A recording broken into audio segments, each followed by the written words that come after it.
Hi, I'm Jim Clark, Visual Arts Manager here at Hopkins Center for the Arts. Today we're speaking with Lynne Sarnoff-Christensen about her exhibition, Hidden in Our Trees, on view now through September 6th in the Upper Lobby Gallery. Lynne, welcome. Thank you very much for having me.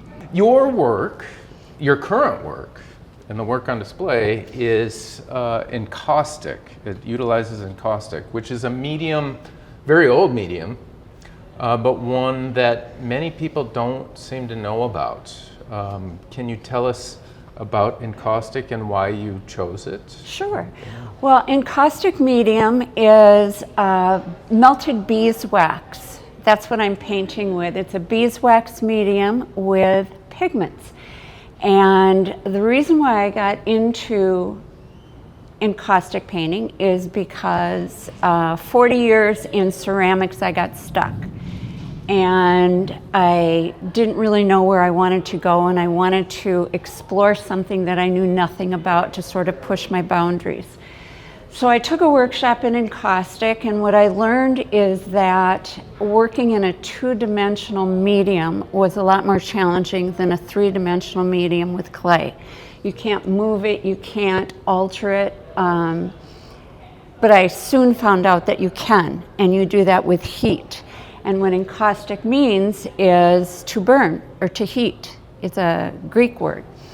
And so after a year of exploring it, I set up a studio about 10 years ago and really started honing in on the medium and where I could take it. And that's where I came up with working in series to really push the boundaries of what I've learned. And do you maintain your ceramics practice alongside and parallel with your encaustic work? That's a good question, Jim. I do. Yeah. Because the two work off of each other. So encaustic has layers and layers of wax applied, and every time I apply a layer of wax, I fuse it to the layer beneath with heat. So that's either a heat gun or a blowtorch.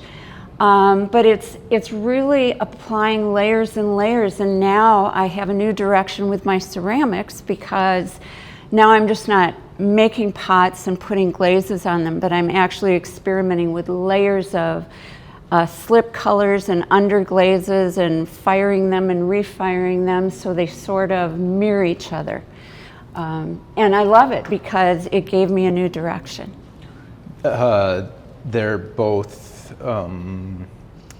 influencing each other? They are. Yeah. They are. They have a shared palette, I think. I've seen. I mean, I have a piece of your work that has a similar palette to some of these works. How did you arrive at that palette? The color palette? The colors that you choose, yeah. There seems to be, like, the yellows, the warm yellows seem to be fairly consistent. Did that sense of color palette exist before you started in encaustics? Or? That's a funny question. My mentor and the teacher who taught me always wants me to explore new color palettes, and I always come back to the same because they feel like home. Yeah. They're warm, I know how to paint with them, I know how to use their colors in ceramics and in encaustic. With the ceramics, I'm using bolder colors now, but most of them are very earth tones. They're greens and they're yellows, and I will put some blues in, but they don't really take over the painting. And I think it's just because that's what I enjoy and that's what makes me feel like home. Sure. I think it completes the piece. And was the process of recognizing and identifying that those colors resonated with you, was it something that happened like a snap, or was it over a long period of time during your 40 plus years of ceramics practice? Oh, I think it really developed when I started with encaustic. Yeah. Like, you have a rainbow of colors. You just have every color imaginable, and you can mix the colors. But I just took what felt like mine. Sure. So more of the deep reds and the oranges and the golden colors and ochres, and that's what I worked with. So I don't own all the colors. I just gravitate to the colors that I want to use and mix them. And it just makes me hone in on what I'm doing, the practices that I want to do. But then I can incorporate maybe some oil paints or pan pastels to put a little pop into the paintings as well if they're too monotone. Do you have some examples in this show where you've used some pan pastel in addition to the encaustics? Probably most of them. Like this piece right here, the rich black that I have. So I painted the background, and then I took a feather actually and painted with India ink and walnut ink on top of the painting. And then the black wasn't as black as I wanted it, so I put a pan pastel on it, fused it into the wax, and then I could scratch through it. Oh. So there's so many different things you can do. In oil, with the oil paints, if I scratch through the paintings and the wax, I can fill those scratches with black oil paint, so all that texture pops out. So I love working with texture. It's a cornerstone with my ceramic work and my paintings, and I highlight that texture with oil paints and pan pastels. I want people to have the desire to touch it, but don't touch it. Yes. Don't touch it. I've said that before, and there were a lot of people touching. If they buy it, right? Yeah, if you buy it, you can touch it all you want. And many of the works incorporate photographic imagery as well. Yes. And which begs many more questions. The photographs you use, are they photographs that you've taken, or do you source them from other places? No, they are my photographs, and that was the most common question I had during the opening is how do you get the photograph into the painting? So would you like me to tell you why? I wondered if it's printed and then embedded, or if there's some transfer technology, like people will transfer photos into acrylic medium and then remove the paper so that dye is infused into the acrylic. So how does it work with encaustic? Both ways. Okay. So actually on these nests, they're my photographs. I sort of manipulate them in Photoshop and do some collages. Like there's not a hen in a nest, but I felt that she deserved to be in the nest. So I make a collage in Photoshop, and then I print it on tissue paper, and I tile the tissue paper so everything lines up, because I have just a 13 by 19 printer. Yeah. So if there's some that are larger, that's what you have to do. And understand resourceful. Yeah. Yeah. Are you kidding me? I think it's terrific. No, I'm not. So there's like 6 layers of clear medium on this cradle, which is a wooden box without a back. And then when I put the tissue paper on it and I heat it with a heat gun, the melted wax absorbs the tissue paper and leaves the ink. And then I begin the painting. So I apply more layers, and so that goes on first. Okay. There's another process where I'm completely done with the painting, and I have a laser print, like let's say of a fence, and I warm the wax up, and I take that fence and I burnish it into the wax. And then I take water and rub the paper away, so the only thing that's left is the ink. So there's 2 different methods to be able to get a photograph in an encaustic painting. One is to do it right away, and the other one is it's the last thing that you do. And are there examples of both of those processes in the show? No. Okay. These are, but you practice both. I practice both. I practice both, yes. But these are all printed on tissue paper and infused. I'm looking at this piece. You know what? I beg to differ. This piece right here is part of the nest, and that was done afterwards. So it was printed on paper, burnished onto the wax, and then the paper was removed, and you're left with the image. So excuse me. Oh, it's all good. I'm curious about like broader holistic process, are you strategic, and do you have an idea of what you want the finished piece to look like from the start? And is that visualized, or do you do some Photoshop mock-ups, or is it that you've got a more vague idea, maybe even a feeling, and then you pursue that and it's more intuitive? It's a good question. I always have an idea as to what I want the finished piece to be. It doesn't mean that is what it's going to be, because it sort of takes on a life of its own. So if I'm working with a piece and things start transpiring, I might go with that. If I don't like it, you can always scrape the wax back. Sure. And start over again, or use it to enhance what you're doing. But I do have a sense, I do a lot of landscapes.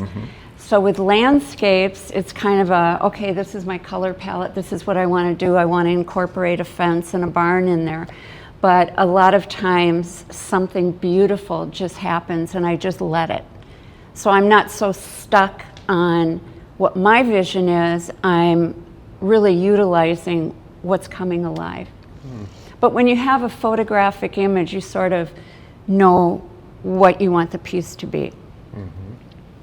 And the persistent theme in this show are nests. Right. The nests. And you speak in your statement about drawing attention to nature's beauty and taking a step back.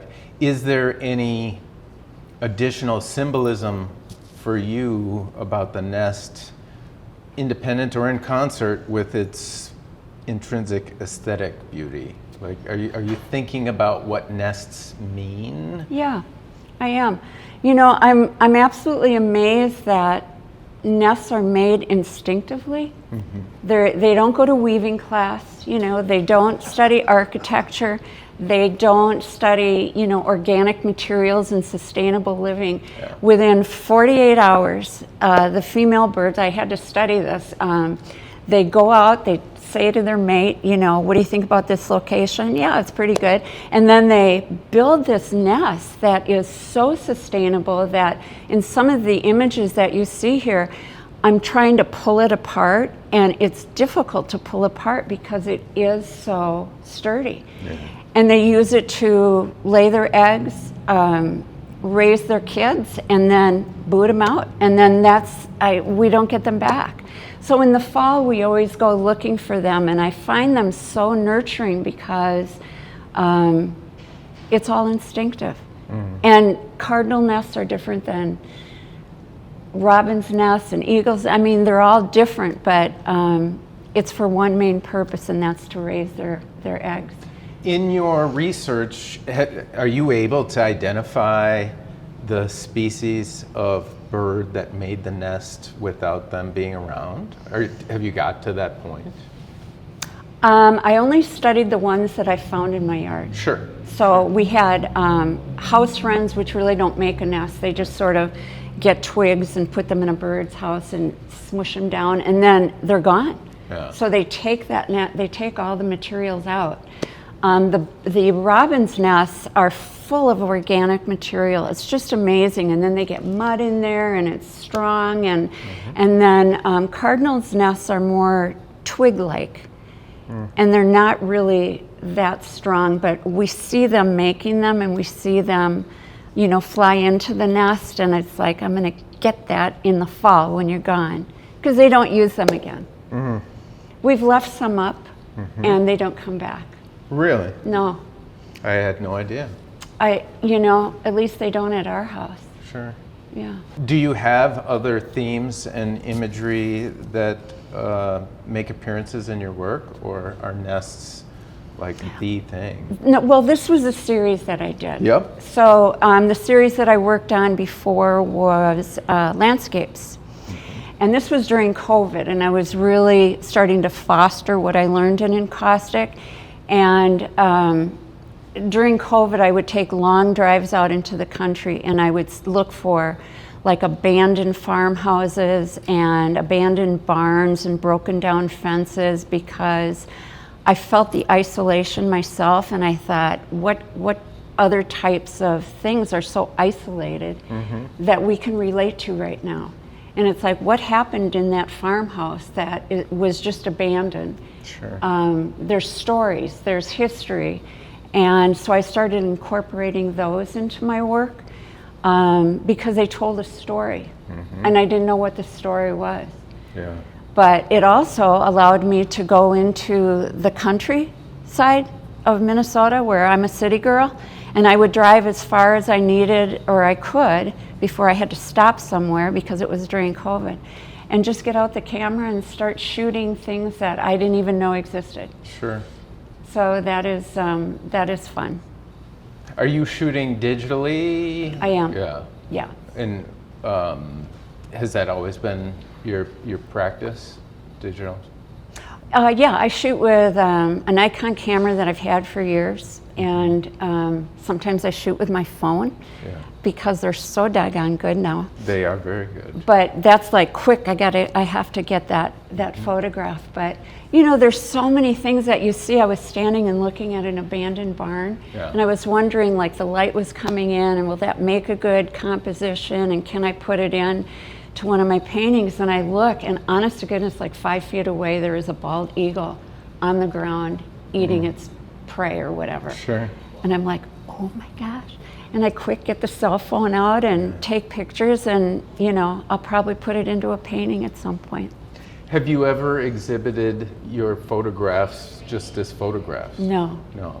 No, I worked for a photographer when I was very young. Yeah. And I learned more from him in a year than I did with my 4-year degree. And what he always taught me was lighting is everything, and you can do the composition afterwards. Just get the lighting, and then you can use that piece to crop it or make it the foundation of your work. But the things that I learned from Jim Gallup will always stay with me, because they were lessons that I think that only somebody who's a professional photographer could teach you.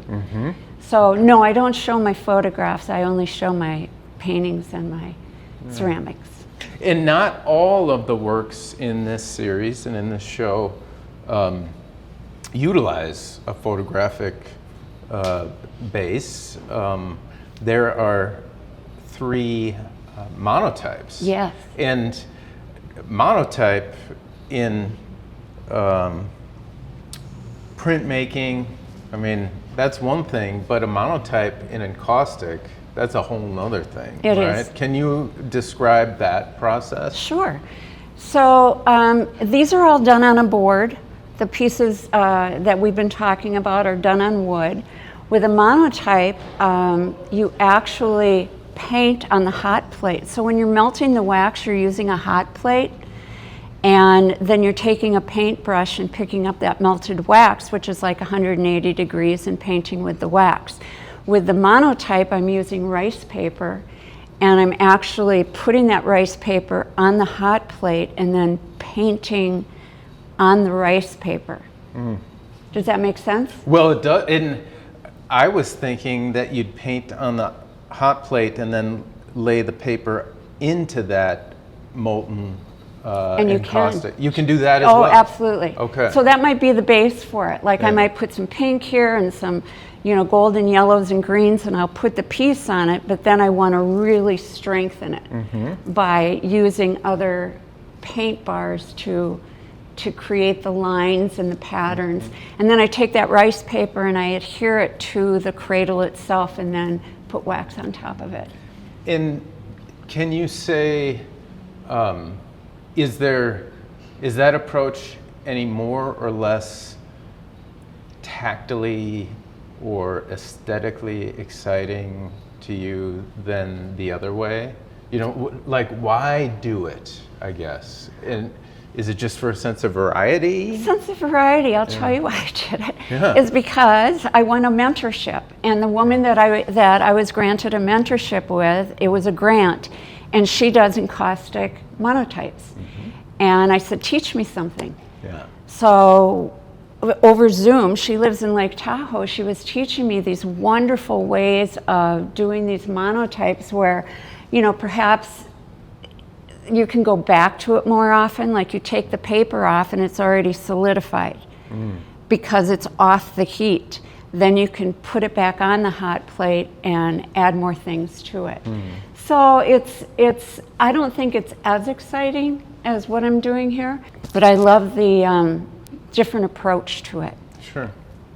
It fires off new ideas, maybe? It does, and it's a different way of approaching it. I think that as an artist, you need to experiment with all these different things, it's like a salad, put some of this in there and some of that in there, and maybe you don't like it, or maybe it works and maybe it doesn't, but it will take you to a new level of creativity just by experimenting and maybe not being successful. Expanding and pushing against your boundaries. Yeah.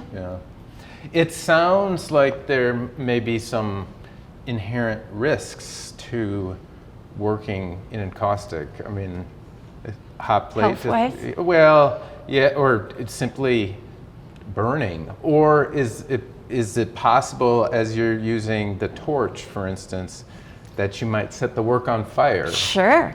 It really? That's exciting. Yeah. So, you like playing with fire. Well, first of all, there is a health risk with beeswax, and it's got a little bit of Damar resin in there to get the wax strong and hard. But I have a vent system that's right by where I work that vents it outside. I have always a bowl of water, especially when I'm working with the tissue paper. I have a bowl of water and I have a fire extinguisher. Sure. Never had to use them. The only thing that has really caught on fire, I mask out the edges of the cradle so I don't get wax on them. Yeah. And sometimes the blue tape will catch on fire. Oh boy. And then I'll just sprinkle a little water on there and it's over. But no, I don't, I haven't started anything crazy, which could be another new method, I don't know. Right?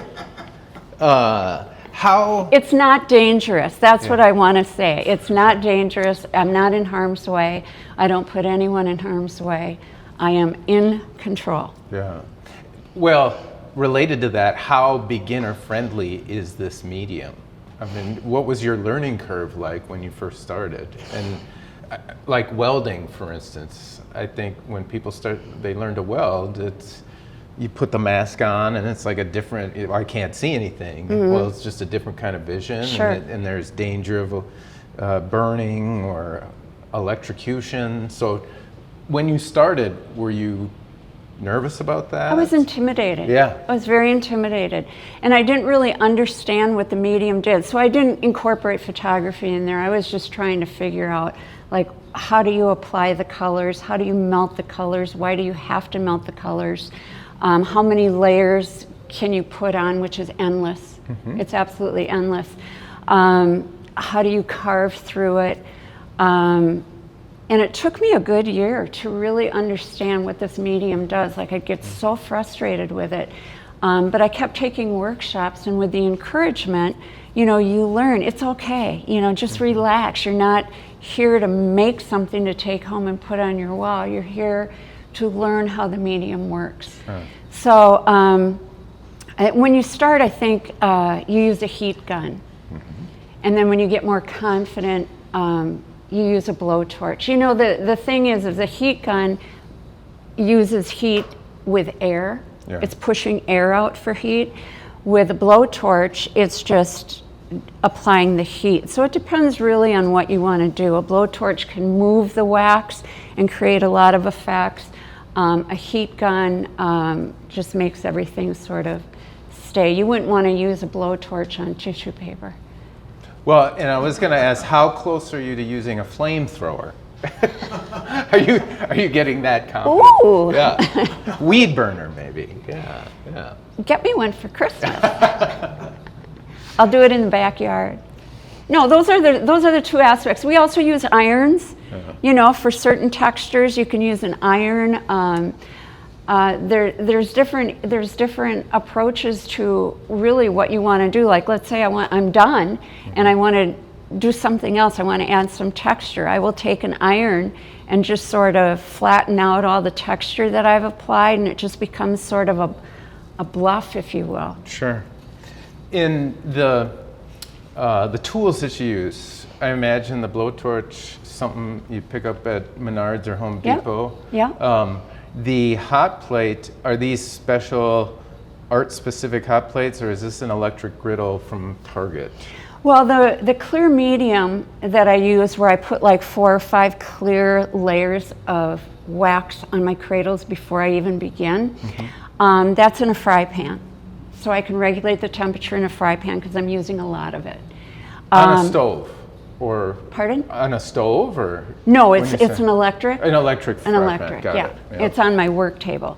And then the hot plate that I'm using, you can use a griddle if you can regulate the heat, but it's like a stainless steel square, and then there's a hot plate underneath it. So it gives it more consistency with heat, so there's a temperature, you don't want it higher than 190 because it'll start smoking and it's toxic. So you have a thermometer on the hot plate, and then you can mix all your colors and melt all your colors on the hot plate and wipe them off, and you keep your brushes nice and warm so they're very fluid, and it's a fun process. It sounds that way. As the brush, you're done for the day, and this is getting very granular, but folks, I think, are interested in this aspect. Do you have to clean your brushes, or do you just let the wax cool and essentially quote unquote dry or set, and then just heat your brush up in the next? Again? Yeah. So I have here's my blues, here's my greens, here's my yellows. Yeah. So I can just take brushes, a lot of brushes. They have to be natural fiber because synthetic will melt.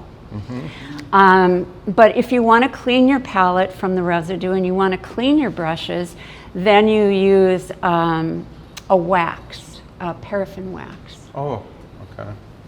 But you don't have to, it sounds like. No, but there is residue of color on your plate. Yeah. So it's really amazing. You wiped your plate and you think that you have everything gone, and then you put a little of these flakes on there and wipe it off, and you get that much more residue. So you really want to start with a clean palette, unless you're not done with a painting, and it doesn't matter, you can leave your colors on there. Sure. As soon as you unplug it and the temperature goes down, it solidifies. And it's you had mentioned it took about a year to feel comfortable with the medium. Right. How long was it from when you started to when you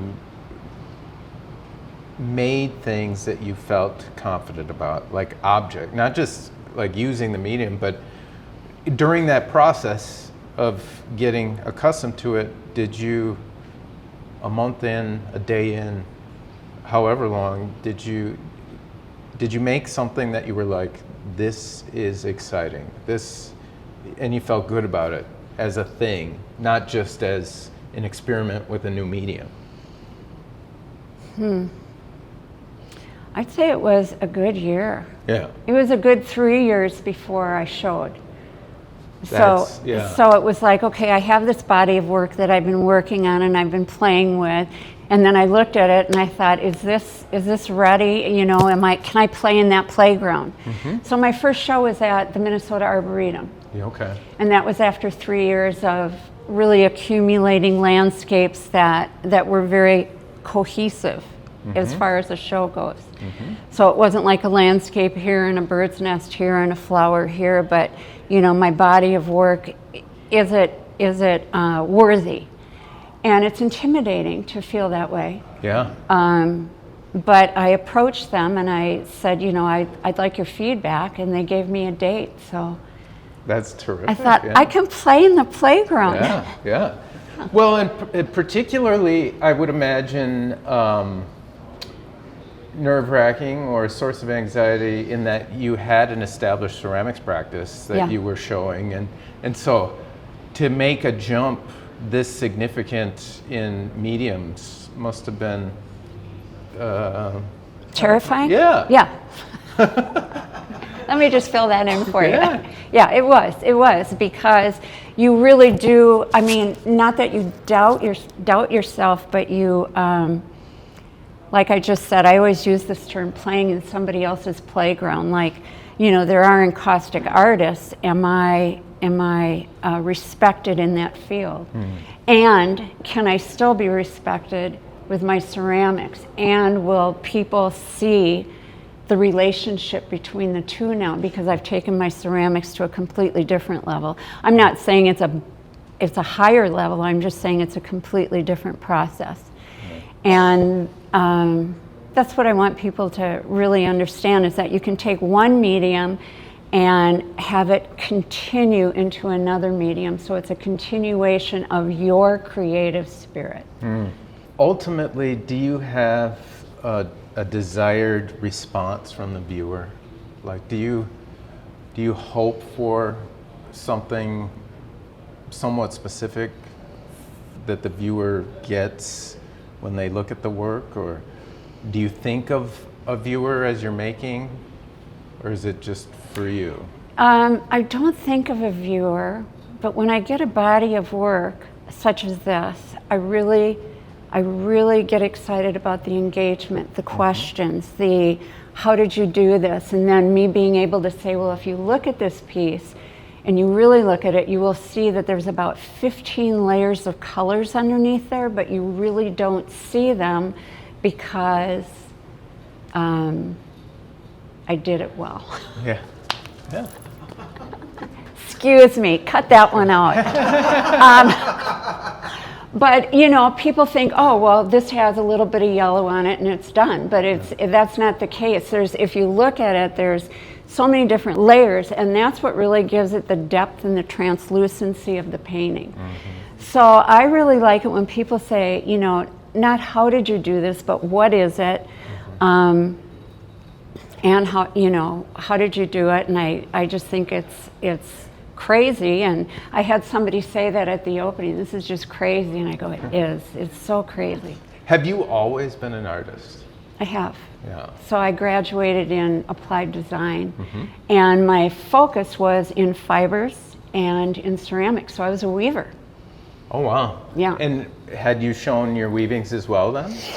I sold them through galleries, and a lot of them were placed in commercial buildings. They were very large, and it was in the 70s when teal and purple and mauve, you know, and then we went into the browns and rusts and things like that. And it's just, I had all my yarns dyed for specific projects, and it got to be incredibly expensive. And I just decided that I really wanted to do ceramics. So my studio is in my house, and I can go down there anytime I want. And I can't do ceramics and painting at the same time because clay dust gets into the paint, but I love it. It keeps me sane.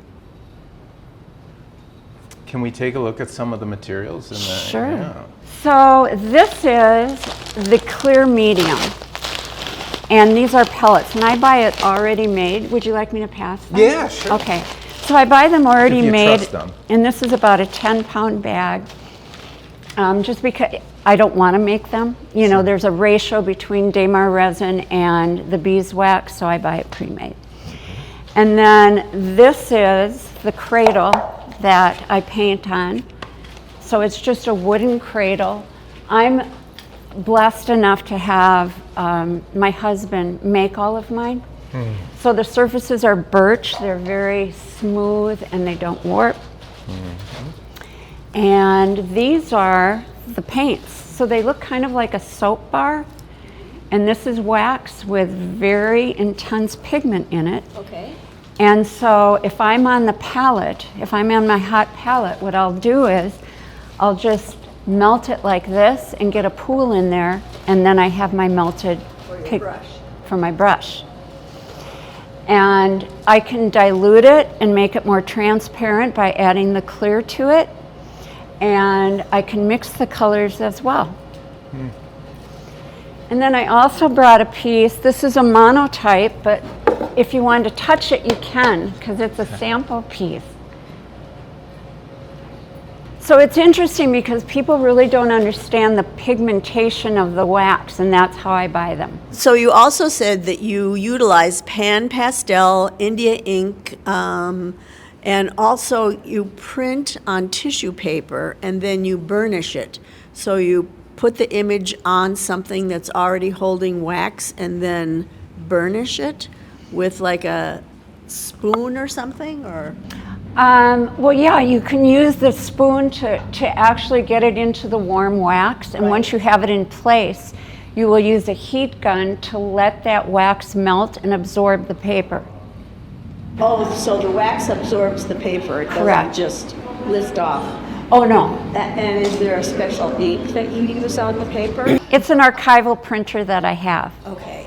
but it's under wax, so it will last a lifetime. A follow-up to Linda's great question. Does one need to print it on tissue paper, or could it be on a photo paper? Well, a photo paper wouldn't be archival. Okay. So you kind of want archival. The rice paper that I use for the monotypes, for instance, it's 100% cotton. So I tend to look for something that's very organic to print on, and then the wax won't absorb that. What I do is I glue that down to the cradle. Okay, so you like cut around the design and then I just use the whole piece the of whole paper. piece? Okay. Because if I'm hearing you right, once the wax interacts with the tissue paper, it makes it more transparent. It's gone. It's gone. Yeah. So all you're seeing is the ink.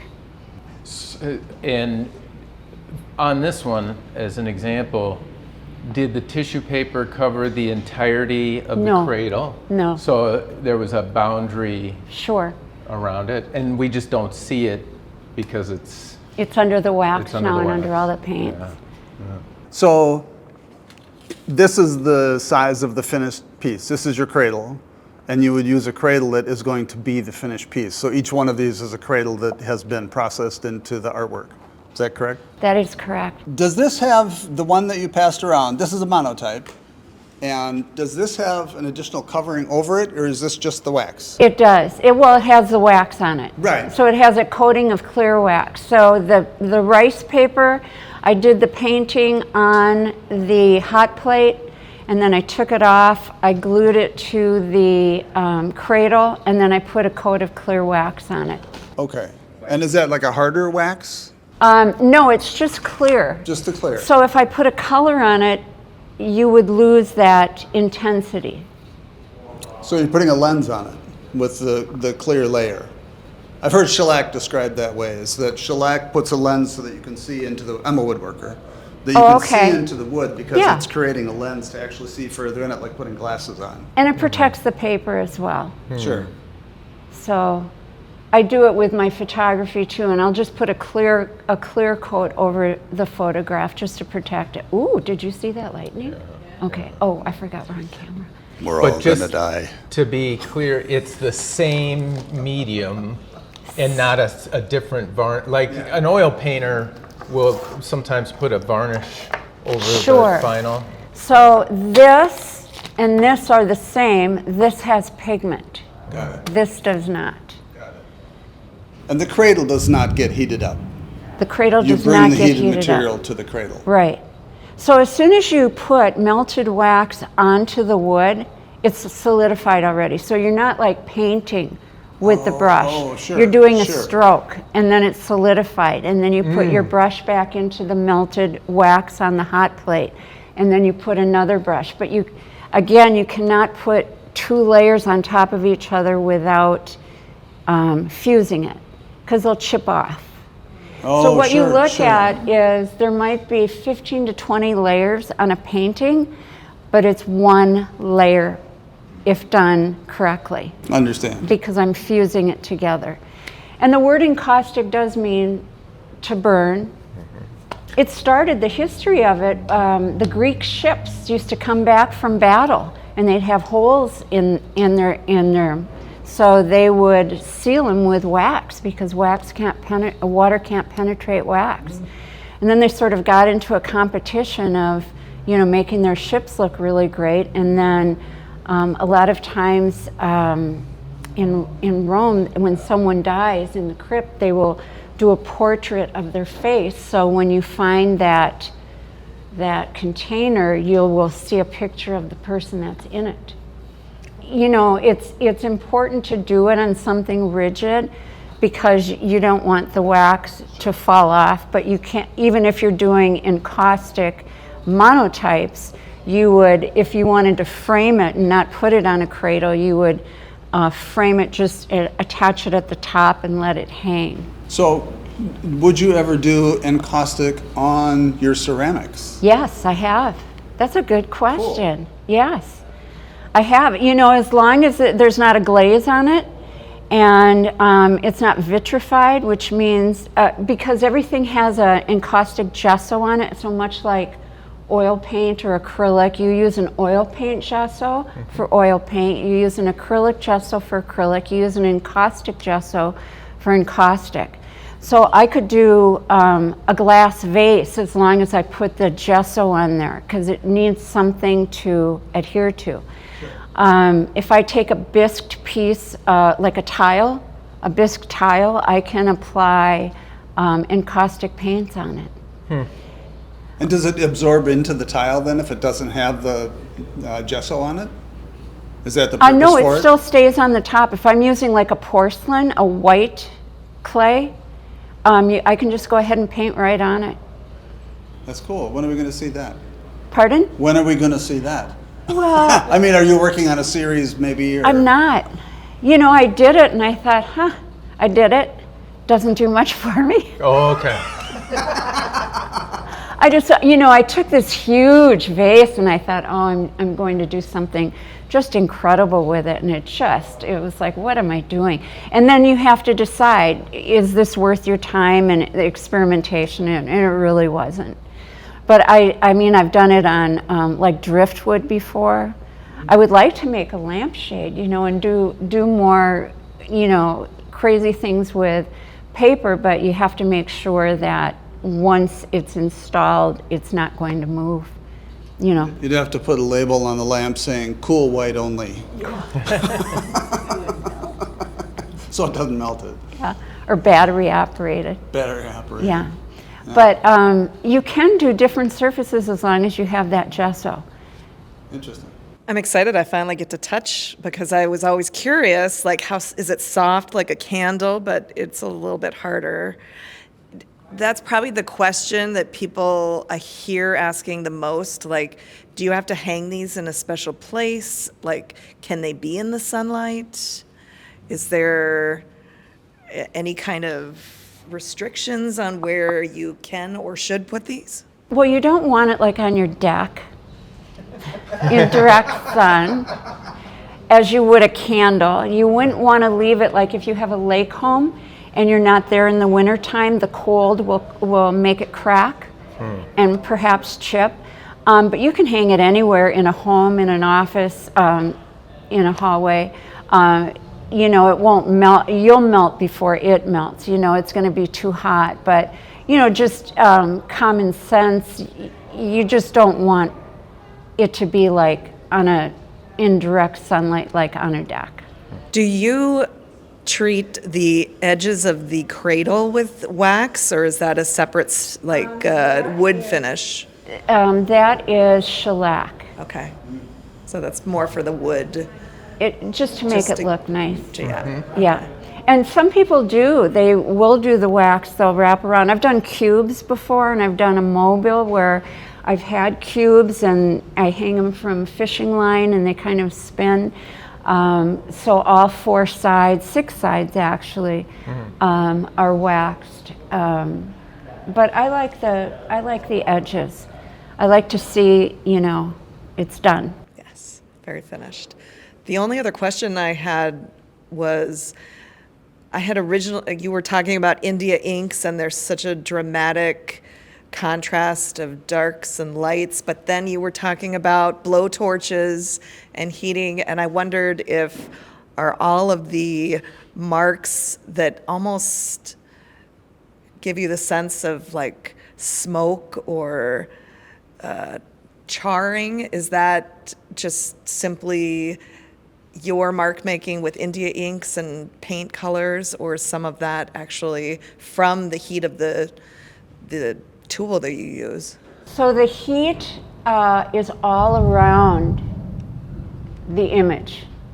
So those are paints, those are pastels, a little bit of oil paint around the edges. Once I put the India ink and the walnut ink on, there's no more heat because it will crack apart. I might have put a little bit of gold paint in there. In this diptych back here, the scratches in it, the sgraffito, is the last thing I do before I apply the black oil paint.